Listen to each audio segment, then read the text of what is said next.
আজি ভাবিলোঁ যিহেতু গৰম বেছি পৰিছে সেইবাবে পইতা ভাতৰ জুতি লওঁ লগতে জিকাৰ এটি সুন্দৰ আঞ্জা বনাওঁ পইতা ভাতৰ লগত খোৱা হ'ব।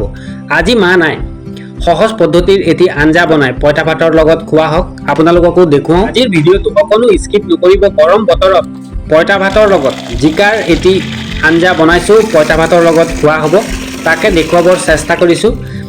জিকা আৰু আলুখিনি সুন্দৰভাৱে ধুই লোৱা হৈছে। যিহেতু চাফ চিকুণৰ পিনে অকণমান চিন্তা কৰা হৈছে সেইবাবে ধুই লৈছোঁ সুন্দৰভাৱে। ধুই লোৱা হ'ল তিনিটা জিকা আৰু এটা আলুৰ সৈতে এটা সুন্দৰ আঞ্জা বনোৱা হ'ব। ডাঙৰ ডাঙৰকৈ পিচ পিচ কৰি লোৱা হৈছে। আলুটো মিডিয়াম চাইজ কৰা হৈছে, বেছি সৰু কৰা নাই, গলি পৰিব পাৰে সেইবাবে অকণমান ডাঙৰে কৰিছোঁ। গেছ অন কৰি দিয়া হ'ল, কেৰাহী পাতি দিয়া হ'ল। কেৰাহী গৰম হোৱাৰ লগে লগে মিঠাতেল দি দিয়া হৈছে।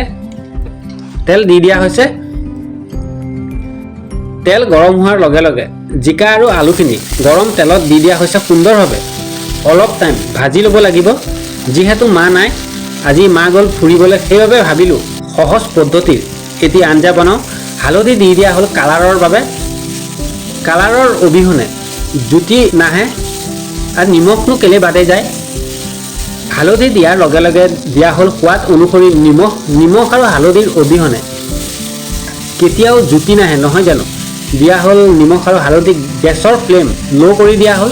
যিহেতু আলু আৰু জিকাখিনি অলপমান সিজিব লাগিব সেইবাবে ঢাকনা 5 মিনিটৰ বাবে মাৰি দিয়া হ'ল।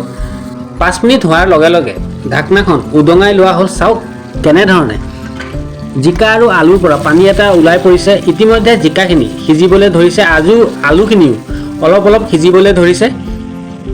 এতিয়া জিকা আৰু আলুখিনি কাঢ়ি লোৱা হৈছে এখন থালত। আকৌ এবাৰ কেৰাহীত দি দিয়া হ'ল অলপমান তেল।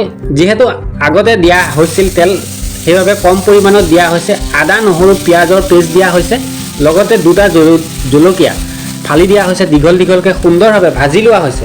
অলপমান ভজাৰ পিছতে চাওক কেনেধৰণে পানী শুকাই গৈছিলে, সেইবাবে দিয়া হ'ল অলপমান গৰম পানী। সুন্দৰভাৱে আকৌ এবাৰ ৰঙচুৱা কৰি লোৱাৰ পিছতে দিয়া হ'ল জিকা আৰু আলুখিনি। সুন্দৰভাৱে ভাজি ল'ব লাগিব জিকা আৰু আলুখিনি।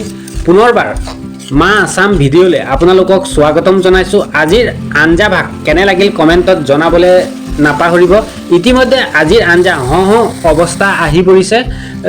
অলপমান দিয়া হ'ল গৰম পানী। যিহেতু গৰম পানী দিলে আপোনালোকৰ প্ৰতিটো চব্জি অতি সোনকালে হৈ যায়। আৰু দিয়া হ'ল এভৰিডে জিৰা মছলা। আজিৰ আঞ্জা ভাগ কেনে লাগিল কমেণ্টত জনাবলৈ নাপাহৰিব। ইতিমধ্যে গেছ অফ কৰি দিয়া হ'ল।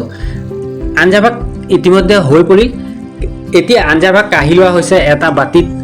আজিৰ আঞ্জা ভাগ কেনে লাগিলে পইতা ভাতৰ লগত খোৱা হ'ব, তাকে আপোনালোকক দেখুৱালোঁ। গৰম বতৰৰ পইতা ভাতৰ সোৱাদ লোৱা হ'ব, আপোনালোককো দেখুৱাইছোঁ। আজি জিকা আৰু আলুৰ আঞ্জা ভাগ কেনে লাগিল জনাব। আছে আজি পইতা ভাতৰ লগত মাছ ফ্ৰাই, জিকা আৰু আলুৰ আঞ্জা, পিঁয়াজ আৰু বুট, এনেধৰণে সোৱাদ লৈছোঁ, আপোনালোককো দেখুৱালোঁ। যিহেতু মা নাই, মা নথকাৰ অবিহনে